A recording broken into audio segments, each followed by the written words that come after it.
Good morning. My name is Don Walker. I am the pastoral intern here at Scots Kirk, and on behalf of the session and Pastor Jim Mitchell, I'd like to welcome those of you who are here in person to worship with us this morning, as well as those who are online.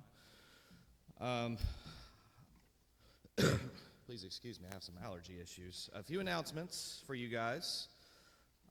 First of all, just in case anyone does not know, our Wednesday evenings have changed a little bit. We now have a fellowship meal that starts at 5:30, and that is for anyone. You're more than welcome to attend. Bring family, bring friends. It's $5 per family to eat. And then after that, at 6:30, we have our Bereans Bible study. Again, everyone is welcome to attend. So just in case anyone is coming back from the summer or anything, just want to give you a heads up that has changed. We have stuff from the littlest to the biggest. So we have classrooms where we'll have our toddlers and our children that are learning their lessons as the adults are able to learn from the Bible study. Another announcement for you all is this Saturday, 8:30 a.m., we will have our next Romeo Men's Breakfast meeting. Please, again, everyone that's a man is able to attend. If you have friends that are men, or your father, or your children, or your uncle, or whoever it may be, a friend, please invite them. The goal here is fellowship, but it's also to be able to share the Lord and be there with one another and care for one another's burdens. So it's a great time. We have good food. We have good fellowship. So I encourage you to attend. If you have any questions, and also to RSVP, Mr. Tristan Leidy, who's raising his hand over here on my right, is your point of contact. If you can let him know by Wednesday, August 13th, whether or not you plan to attend. The last announcement that I have for you all is Jen and I have printed out some cards that just give some information on our transition to Charlotte, needs that we are asking people to pray for. You all have been wonderful in encouraging us and praying for us, and I thank you for every minute of prayer that you have given, every minute of intentional encouragement. It has meant a great deal to us, as this has been a lengthier transition than we expected. So from the bottom of my heart, I really am thankful for everything that everyone is doing and has done for us. We're thankful for our church family.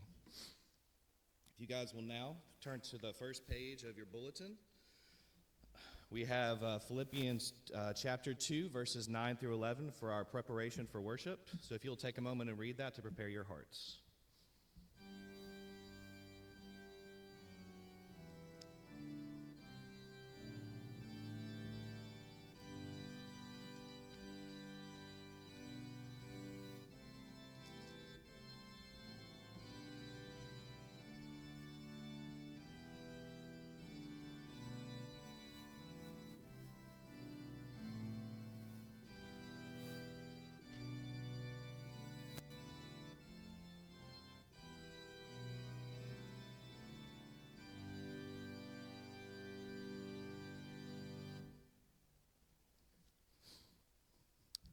I just want to comment real quick on that verse for the preparation for worship. I know all of the Bible is equal, but this is literally my favorite verses in the entire Bible, because everything that is spoken about, everything that we read about, everything that happens, the reality is that every knee will bow and every tongue will confess that Christ is Lord. And reading that is just such an encouragement, and it provides great clarity. Our call to worship this morning is from Psalm 95, verses 6 and 7. O come, let us worship and bow down. Let us kneel before the Lord our Maker. For he is our God, and we are the people of his pasture and the sheep of his hand. If you all will now please stand as we continue to worship our Lord as we sing from Trinity Hymnal, number 1, All People That on Earth Do Dwell.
Please bow your heads with me as we pray to our great God. Heavenly Father, Lord, we come to you today and humbly ask that you visit us with your presence. Lord, please be near to us and shine your face upon us as we worship you, Lord. Let your eyes be open to the pleas of your servant and to the pleas of your people, giving ear to them whenever they call to you. Lord, you separated them from among all the peoples of the earth to be your heritage. We pray all this in the name of our Lord and Savior, Jesus Christ, who taught his disciples to pray by saying, Our Father, who art in heaven, hallowed be thy name. Thy kingdom come, thy will be done, on earth as it is in heaven. Give us this day our daily bread, and forgive us our debts, as we forgive our debtors. And lead us not into temptation, but deliver us from evil. For thine is the kingdom, and the power, and the glory forever. Amen. You may be seated.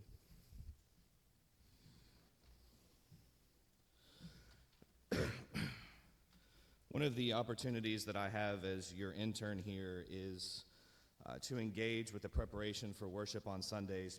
Pastor Jim has allowed me to choose the confession of sin and the assurance of pardon from time to time. That's something that I got to do for this morning. I just wanted to make a brief comment about what I chose. So the confession of sin is from a Valley of Vision prayer. It's a Puritan prayer. And it ends with a question. And I picked this on purpose because this prayer does a good job of focusing on the reality of our sinful limitations and our need for a Savior. And in our assurance of pardon, I picked words from Jesus. I know all of the Bible is breathed out by God, but these are words recorded from Jesus speaking when he was here on earth that I think answer this question. And so as we read through this, I encourage you, allow the reality of the sin that's presented to, process through your mind, but also at the same time remember that we have been redeemed by our great Lord. And his promises are in his word, which we'll read here in just a moment. So for our confession of sin, if you'll please read along with me in the bulletin. Blessed Lord Jesus, before thy cross I kneel and see the heinousness of my sin, my iniquity that caused thee to be made a curse, the evil that excites the severity of divine wrath. Show me the enormity of my guilt by the crown of thorns, the pierced hands and feet, the bruised body, the dying cries. Thy blood is the blood of incarnate God, its worth infinite, its value beyond all thought. Infinite must be the evil and guilt that demands such a price. Sin is my malady, my monster, my foe, my viper, born in my birth, alive in my life, strong in my character, dominating my faculties, following me as a shadow, intermingling with my every thought, my chain that holds me captive in the empire of my soul. Sinner that I am, why should the sun give me light, the air supply breath, the earth bear my tread, its fruit nourish me, its creatures subserve my ends? Brothers and sisters, I encourage you to find solace in these words from our Savior, from the book of John, chapter 6. All those the Father gives me will come to me, and whoever comes to me I will never drive away. For I have come down from heaven not to do my will, but to do the will of him who sent me. And this is the will of him who sent me, that I shall lose none of all those that he has given me, but raise them at the last day. For my Father's will is that everyone who looks to the Son and believes in him shall have eternal life, and I will raise them up at the last day. If you'll now please stand for our confession of faith. Our confession of faith this morning comes from the Westminster Larger Catechism. This is question 56. Brothers and sisters, how is Christ to be exalted in his coming again to judge the world? Christ is to be exalted in his coming again to judge the world, and that he who was unjustly judged and condemned by wicked men shall come again at the last day in great power, and in the full manifestation of his own glory and of his Father's, with all his holy angels, with a shout, with the voice of the archangel, and with the trumpet of God, to judge the world in righteousness. You may be seated. Now I'd like to invite the children forward for our children's sermon to be given by Elder Joel Reed. Here we go. So you know what time it is? Vocabulary time. These are the Psalms, and we talked about the Psalms being the songs that we sing back to God, right?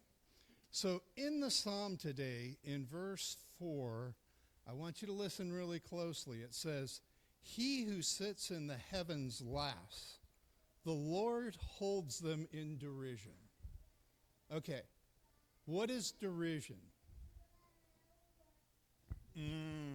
Okay, well, let's go and we'll say what the dictionary says division is.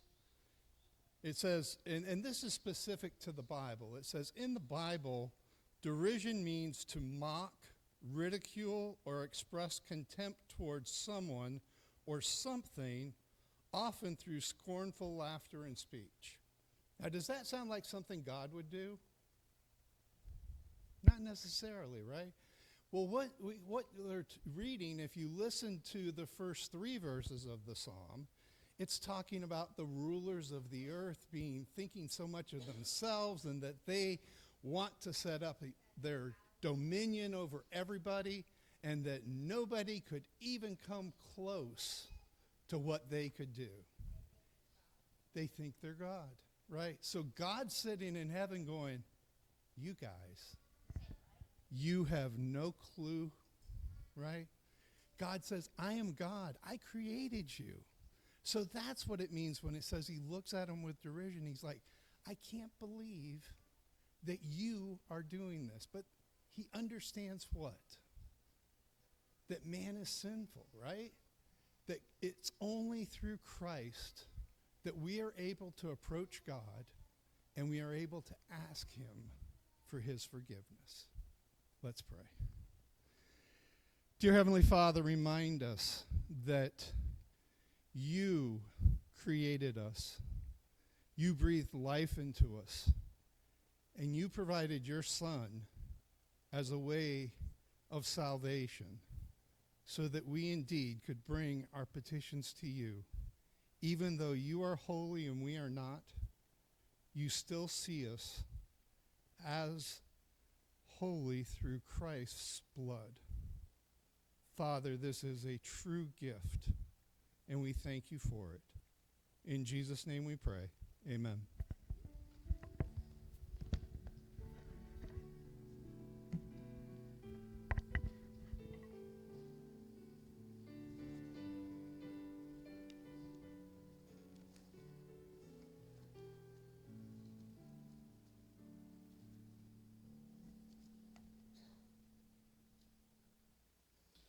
Our scripture reading this morning comes from the book of Revelation, chapter 19, if you'd like to turn there with me to follow along.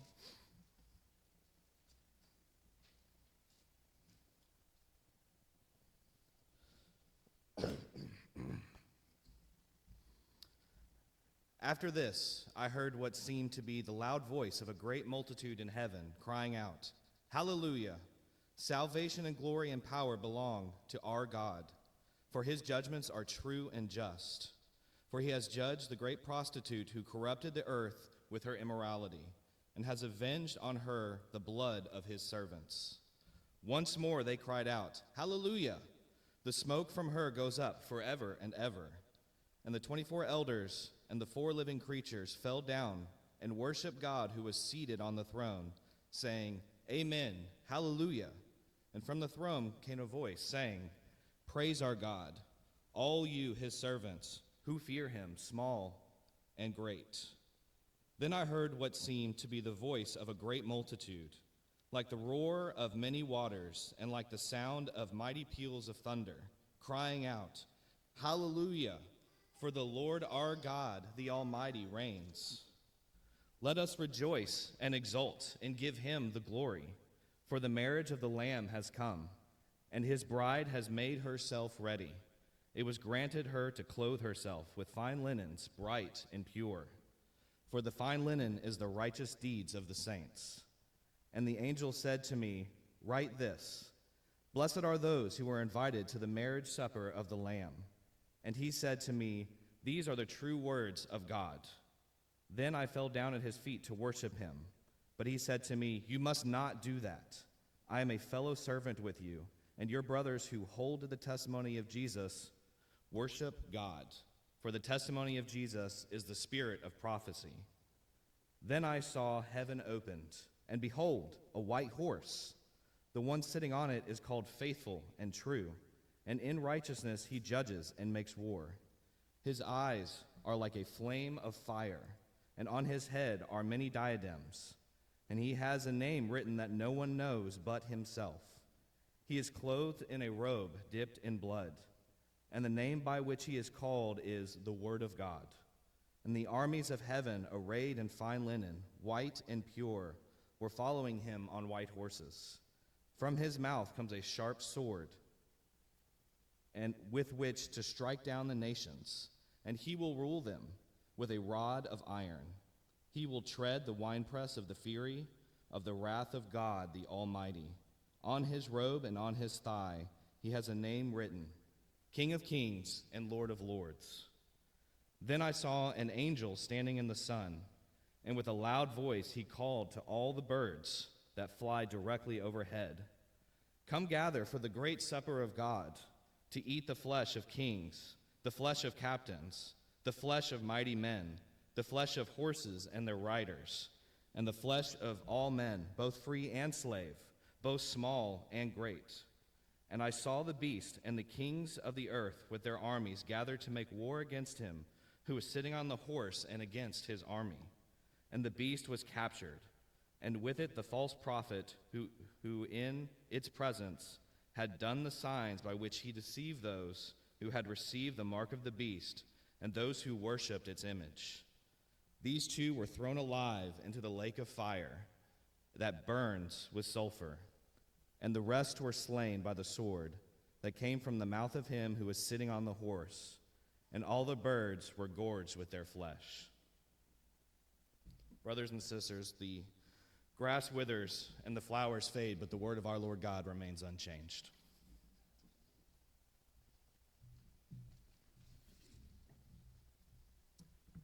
And let us approach our God once again in prayer.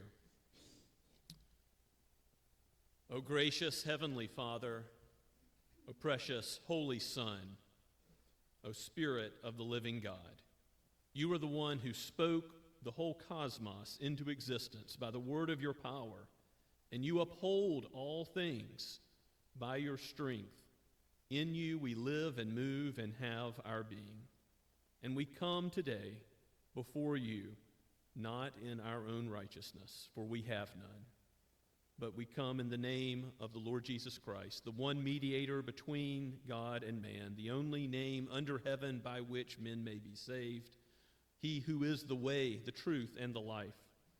O Lord Jesus, we give you thanks for your substitutionary life and death, for your righteousness, for your atoning blood, for your keeping of the covenant where we have failed and been covenant breakers. O God, you deserve all praise for how you have removed our sin and imputed it, counted it not against us, but against, you, O Son of God. And, O Father, that you have given such a gift, that you have sent your only begotten Son, so that he would give up his life and take it up again. And, O Holy Spirit, that you indwell your people, that you have adopted us and given us not only justification and right standing before your throne, but also you have given us your presence. You lead and guide and direct our steps by your word. Oh, may it be so today, May we not leave as we have entered, but may we be changed by your word. I pray that if there are any here who have not been regenerated, that you would give the new birth, remove their heart of stone, and give them a heart of flesh, so that they can perceive your kingdom and be granted entrance into it. And Father, we pray that you would shepherd your sheep, give those who are already your possession, belonging to Christ, further conformity to his image. Make us more and more like him in goodness and holiness and truth. May we, Father, glorify you in how we love you and worship you and sing your praises, and how we love our neighbors. Give us gospel opportunities in word and in deed to help those who cannot help themselves. Lord, we pray that you would give us opportunities for hospitality, of opening up our own homes. And Lord, give us the courage and strength to speak about your word as you put neighbors in our path that may not know the way of eternal life, the way of a Savior who substituted himself for us.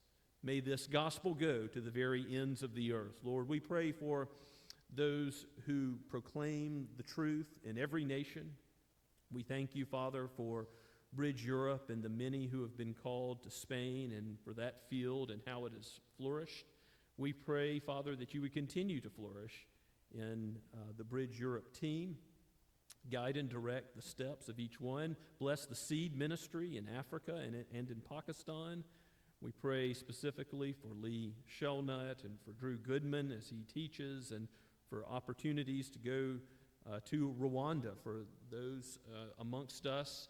And Lord, we ask for clarity in a short-term mission trip from our own congregation. We pray that you would raise up those who would be called to medium or long-term missions amongst us. Father, bless those who are considering studying your word and going to seminary, the challenge that this is, as well as the blessing of seeing your activity in the lives of your people and how you change lives up close. Lord, we pray for Don and Jen specifically. We raise them up and ask that you would make it clear how they are to relocate as far as daycare and job and all the details that are known to you, O sovereign and eternal God. Make it clear to Don and to Jen as well. Bless them in their marriage and their raising of this little one in the nurture and admonition of you. We pray, Father, that you would bless your people the world over who have gathered to proclaim that Christ is King of kings and Lord of lords, just as we have. And we pray for those of every denomination that preach the truth, that glory in the Lord Jesus, that proclaim his flawless word. And we thank you for many such Bible-believing churches in our own city, in the Tri-County area. We pray that you would raise up more churches like this, that you would raise up more worshipers for yourself, that we would have the opportunity perhaps to plant another ARP or other Reformed congregation here in Somerville. We ask this for your name's sake, O Lord, and we give you praise for our brothers and sisters at Shem Creek and ask that you would bless their ministry. Father, be with Ben Carver and his wife Emily. Bless their marriage. Bless them. Bless their elders. Father, we thank you so much for giving us godly elders and deacons at Scots Kirk, and we pray that you would guide and direct their steps. Give them wisdom in all their deliberations as they care for the church under you, both physically and spiritually. We ask, Lord, that you would bless the ministry teams and all the members of the congregation seeking to use their gifts in these formal ways. We thank you, Father, that you are God over all the affairs of men, that whatever occurs in this world, you are sovereign over it. And because of that, we praise you for the rain. We know that you water the earth. We praise you as you are the one who gives us sleep and rest. You have brought us into your house once again. You are faithful, and in you we have peace and safety. We have everlasting life and abundant life now, fellowship with all the saints. How good and sweet it is to be gathered together to sing your praises. Let everything that has breath praise your name, for if we did not, the rocks would cry out. O Lord, you alone are deserving of our praise. So Call us to praise. Teach us to pray. Teach us more about you, that we might repent in dust and ashes as those sinners that you have saved by grace, and follow Christ and walk as he is in the light. O Lord, guide and direct your people. We pray in Jesus' holy name. Amen. As we continue to worship this morning, let us sing from the Trinity hymnal number 316, The Mighty God, the Lord. Let's stand.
Good morning. Let's pray together and thank God. Our holy God, we thank you for this beautiful weather. Lord, it rains and it waters the earth. It's bountiful and plentiful, and thank you for that, God.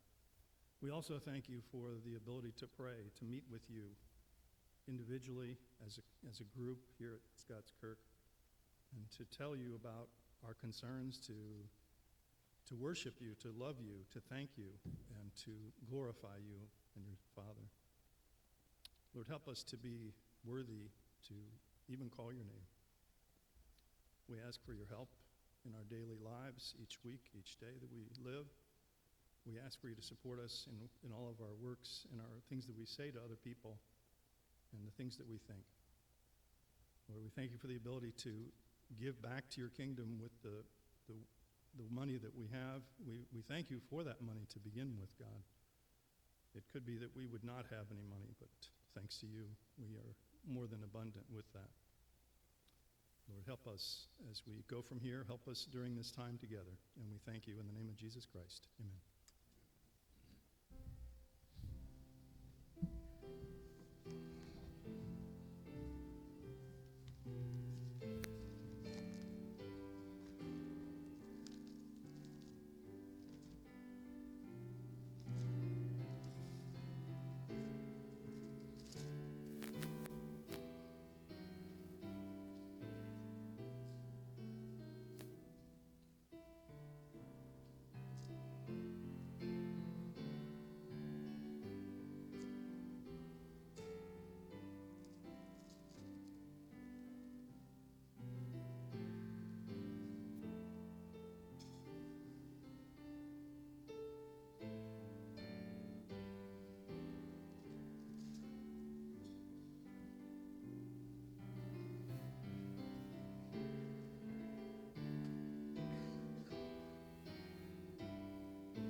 Please turn with me in your copy of Scripture to Psalm 2. We're in the Psalms, and I'm going to look at various Psalms over the next several weeks.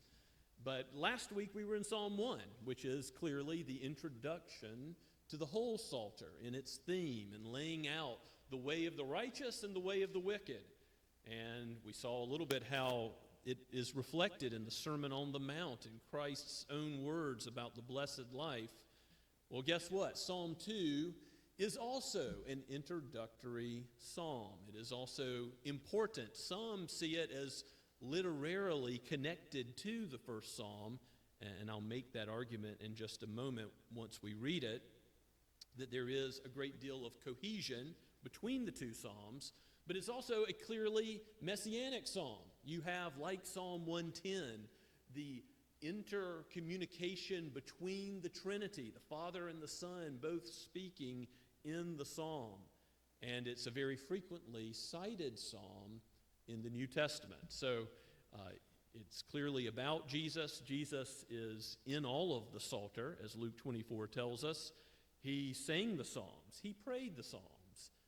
They are instructive for our prayer and praise, but also Jesus himself speaks in this psalm. So this is a special psalm indeed, as it points us to the gospel, our sin, the reality of a coming judgment, and that judge is the one who reigns, the Son of God, Jesus. Let's give our attention to his word as we read Psalm 2.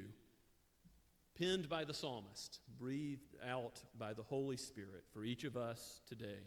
This is God's word. Why do the nations rage and the peoples plot in vain? The kings of earth set themselves, and the rulers take counsel together against the Lord and against his anointed, saying, "Let us burst their bonds apart and cast away their cords from us." He who sits in the heavens laughs, and the Lord holds them in derision. Then he will speak to them in his wrath and terrify them in his fury, saying, "As for me, I have set my king on Zion, my holy hill. I will tell of the decree. The Lord said to me, 'You are my son. Today I have begotten you. Ask of me, and I will make the nations your heritage, the ends of the earth your possession. You shall break them with a rod of iron and dash them in pieces like a potter's vessel.' Now, therefore, O kings, be wise. Be warned, O rulers of the earth.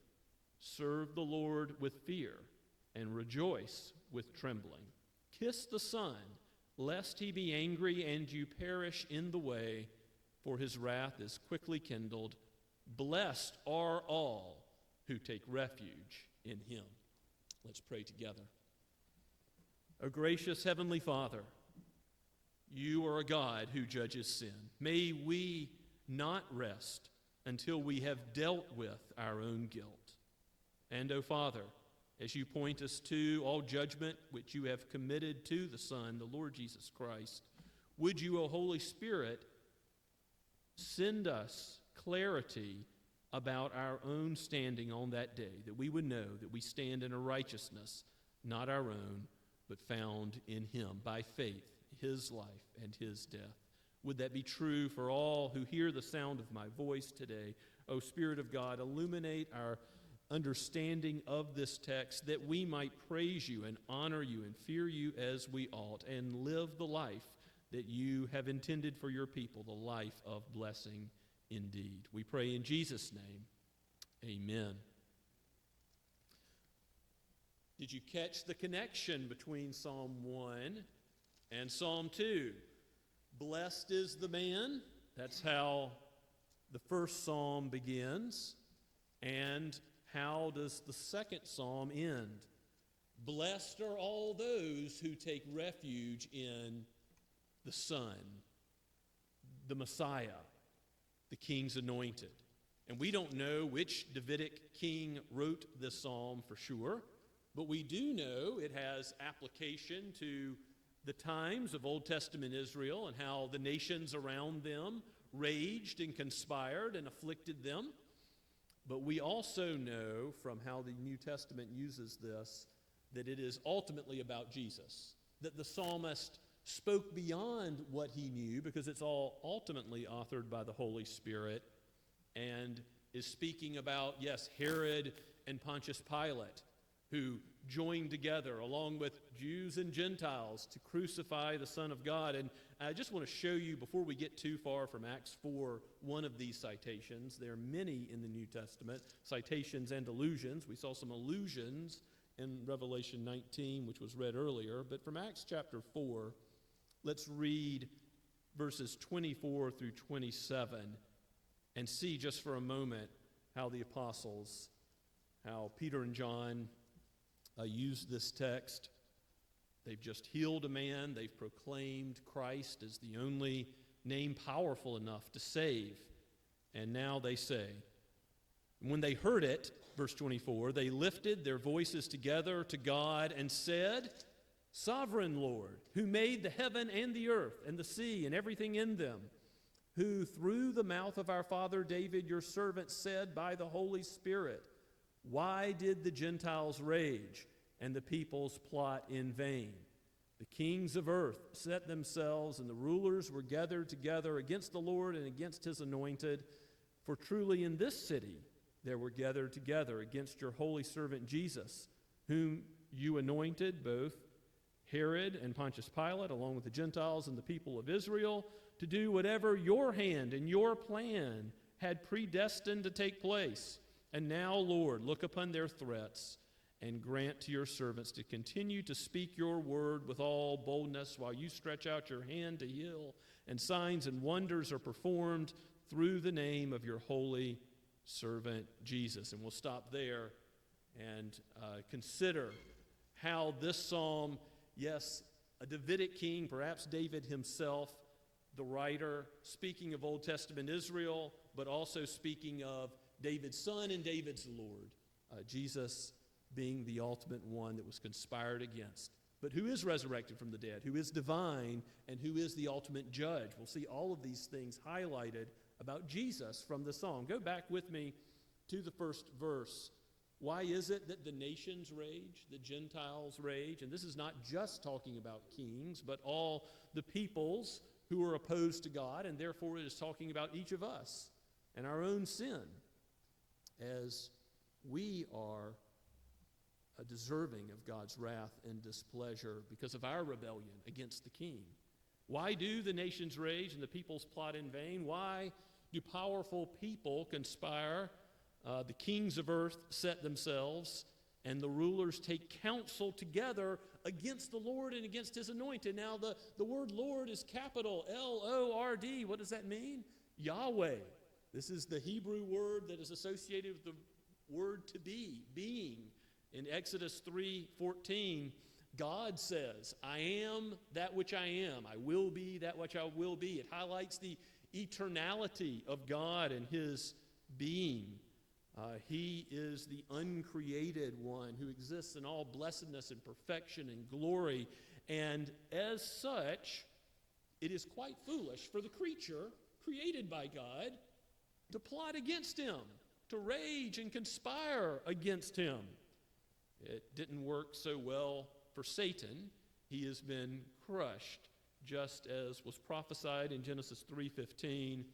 His head has been crushed, and he will most certainly be cast into the lake of fire along with all those in his kingdom, as we read in Revelation 19.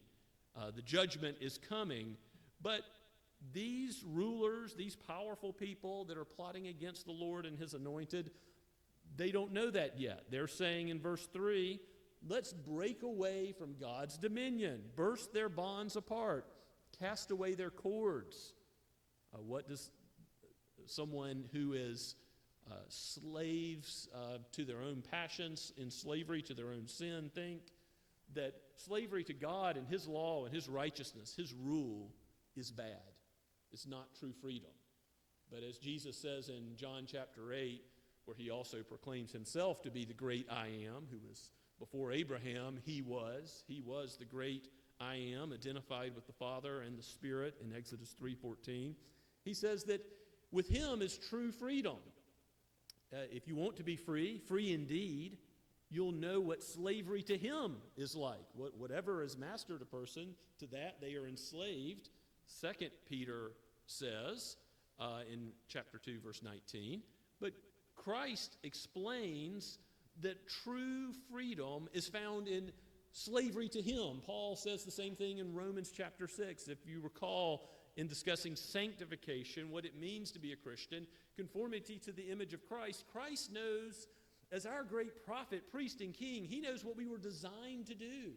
He knows how we were designed to live and thrive in this world and then perfectly in the next.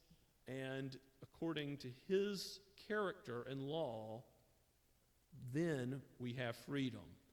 But if we rebel against his wisdom, if we rebel against his word, if you go against the grain of reality, you will get splinters. And that is what these rulers are doing. They are saying, let us burst apart the cords, the restrictive law of God, and do things our own way. Well, where they're headed, the way of the wicked, is judgment. It's justice. It's wrath. And first we see in verse 4, the Father laughing. And this is unique scripturally. He's not laughing with anyone. He is laughing at them in derision or contempt. He is laughing as the creature is there trying to overthrow the Creator. Who has ever thwarted God's will? The eternal God.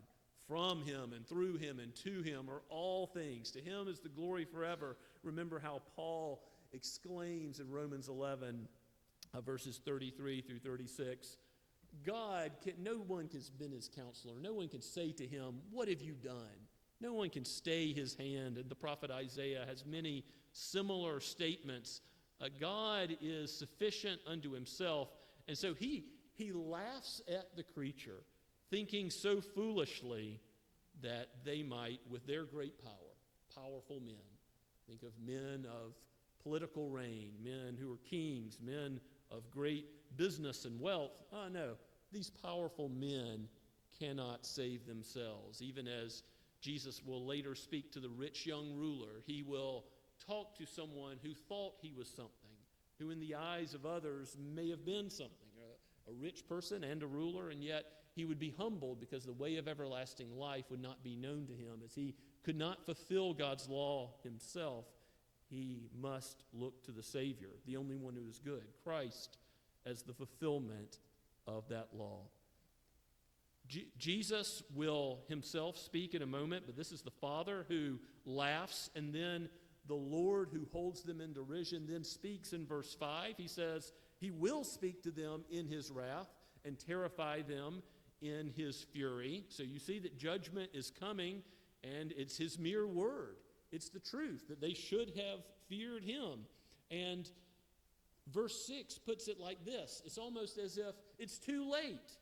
You can't overthrow my rule and my reign and break my cords and bonds because I've already set my king on Zion, my holy hill.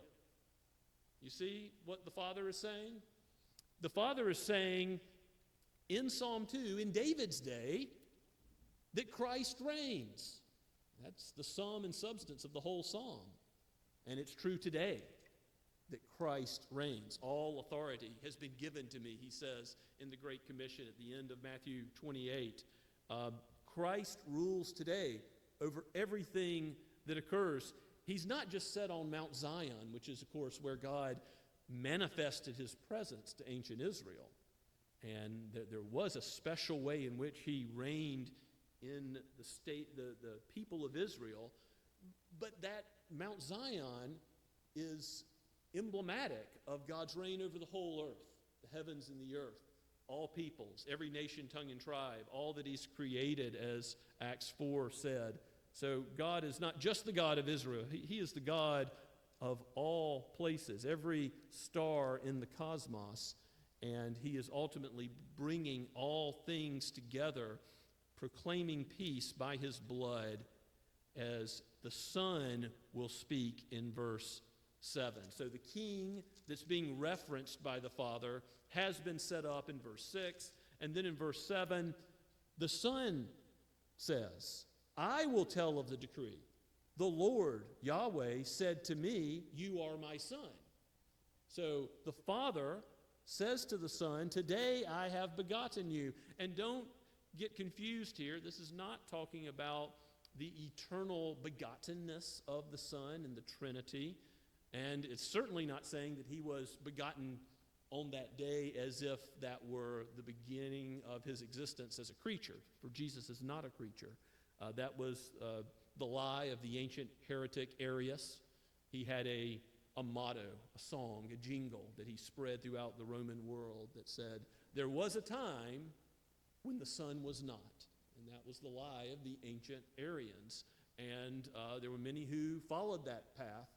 Jehovah's Witnesses still today will want to talk about their view of Jesus being a very important creature, but still a creature. They are Arians, and they have gone after the same sort of heresy. But no, the way in which Jesus is begotten of the Father is like what we read about in Colossians chapter 1. I'd like for you to turn there with me, if you would. In Colossians 1, there is a clear statement of Christ's divinity along with his preeminence.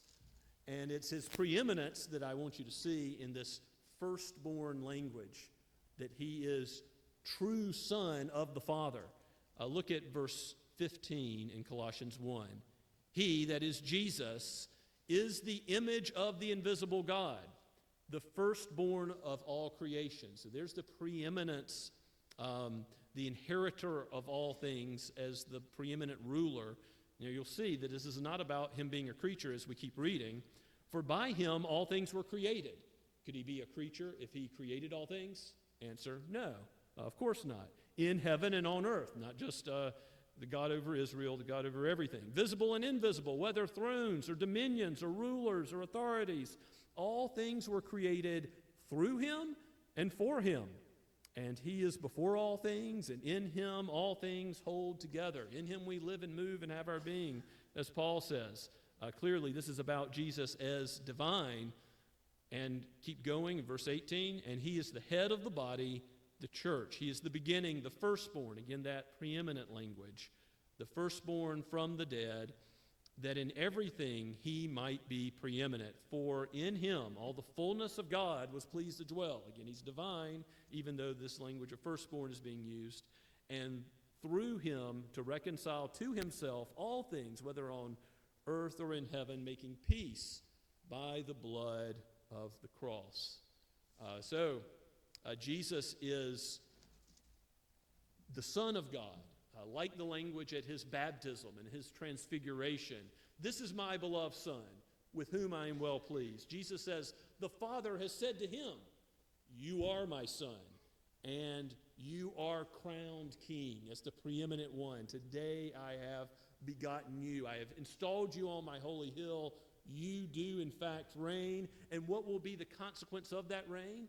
It has to do with his preeminence as the one who inherits all things. Look at verse 8. Ask of me, and I will make the nations your heritage, the ends of the earth your possession. Remember, Jesus will say that the meek will inherit the earth. After the Psalter, he will ultimately himself inherit everything in the new heavens and the new earth, and we will be co-heirs with him because we are in him by faith. If you have repented of your sins, if you have kissed the Son, if you have bowed the knee to him, then you are his. You were justified by his blood, and you were adopted into the family of God. You will receive all the blessings that are due, not you in your sin, but due Jesus in his perfection, in his righteousness. So it is true that Jesus will judge on that last day. You see in verse 9 of Psalm 2 that he will break them with a rod of iron. So all those Gentiles and Jews, all those from every people group that repent will be his holy possession. And those who will not repent, he will judge and dash with a rod of iron like a potter's vessel. And that same language is in Revelation 19, as there is the war in heaven that is foreseen by the Apostle John, and he sees ultimately all of the kingdom of darkness being cast into the lake of fire with Satan, all creatures that rebelled getting their just punishment for their sins. I don't know if you remember back in Romans chapter 2, Paul argues that we're all going to be treated according to deeds. And, of course, our own deeds are storing up wrath for the day of judgment. If you haven't bowed the knee to Christ, you're planning to be judged based on your own thoughts, words, and deeds, what you've done and what you've left undone. But if you're in Christ, you're still judged on deeds, but not your deeds, the deeds of Christ. You have the perfection of his deeds counted to you. Paul then argues in Romans chapter 4. That's the blessed life, knowing the Lord and then knowing refuge, safety from being dashed into a million pieces like a potter's vessel, shattered with this rod of iron. So the warning at the end of the psalm is, therefore be wise, you kings, you rulers of the earth, and by implication all people. Serve the Lord with fear. There's the beginning of wisdom. And rejoice. Rejoice with trembling that he is a good God who judges sin. We will say, hallelujah, even as the smoke goes up forever and ever in that day of judgment, as we read in Revelation 19. We will praise God, singing hallelujah for his justice in his judgment. But at the same time, we will rejoice with trembling, knowing that what we deserve, the curse of God, his wrath, has fallen on Christ for us, and we proclaim this glorious gospel. And the gospel really is in verse 12. Kiss the Son, lest he be angry. You deserve his anger, his wrath, his displeasure. But if you kiss the Son, if you bow to his reign and rule, if you seek to do his will, if you follow him in his way, then you need not worry about his wrath, which is perfect. Yes, he is long-suffering towards those that are his own. Blessed are all those who take refuge in him. As Christ has given us a way to build our life on the solid rock of his own person and work, when the storms of life come, when whatever's going on in the world, human rulers may afflict the church, they may harm us, but they cannot take away our comfort and our security that we have in him. We are safe. And ultimately, when you're anxious, when you have intrusive thoughts of all the worries of this world and this life and whatever may be going on in your own heart, you can know that you are safe in Christ. That, as Psalm 23 puts it, the Lord is your shepherd right now. Christ reigns with all authority, and he is your shepherd, reigning, and you will not lack. You shall not want. You will not. There will be no good thing that he does not give to you as the great shepherd of the sheep.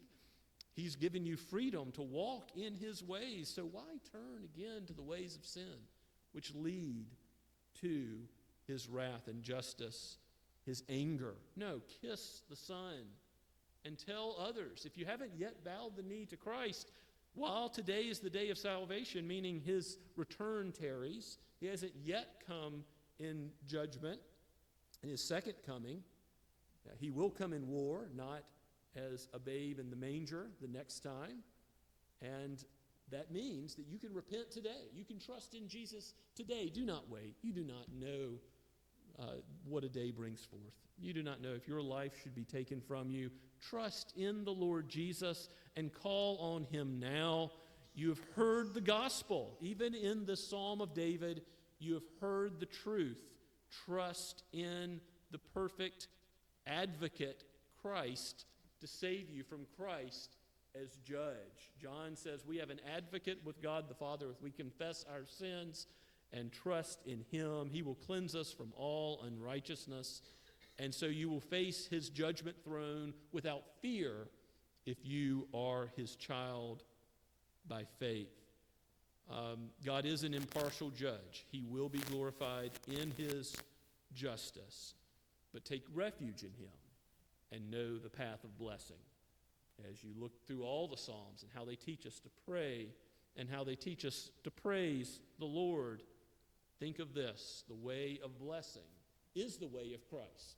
Is it any wonder that early Christians were called followers of the way? Jesus said in John 14:6, I am the way, the truth, the life. He is the path. To be in Christ is to walk with the freedom of knowing your sins are forgiven in him and that the Holy Spirit is at work in you to give you this life of blessing and being conformed more and more to his image. There is only one name under heaven by which we can be saved. That very same Jesus that was proclaimed by the apostles. He is the one who is the great I am, the eternal God, Father, Son, and Spirit. And they have, with all their eternal sovereign purpose, chosen some to call their own and to preserve into eternity. May we give him thanks, praise, glorify his name forever for such a gospel as this. Let's pray together. O Lord, we tremble and we fear, considering your just judgment of sin. And yet, O Father, you have committed all judgment to the Son, and you have committed the work of saving a people for yourself to the Son, that he would become man, and as eternal God and truly man, he has done all that was necessary so that human beings would be counted as righteous in your sight. O Lord, bring those who are your sheep to yourself. Keep and guide and guard us in the Lord Jesus. Give us freedom from anxiety and worry. Let us know the safety that is found in the solid rock, the way of Christ himself. For we pray in his holy name. Amen. And let us praise the Lord in response to his word. We're going to sing. This should be a familiar tune. O come quickly, dread of all, looking forward to Christ's second coming, from Trinity Hymnal number 322. Let's stand as we sing.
Now may the God of peace, who brought again from the dead our Lord Jesus, the great shepherd of the sheep, by the blood of the eternal covenant, equip you with everything good that you may do his will, working in us that which is pleasing in his sight, through Jesus Christ, to whom be glory forever and ever. Amen.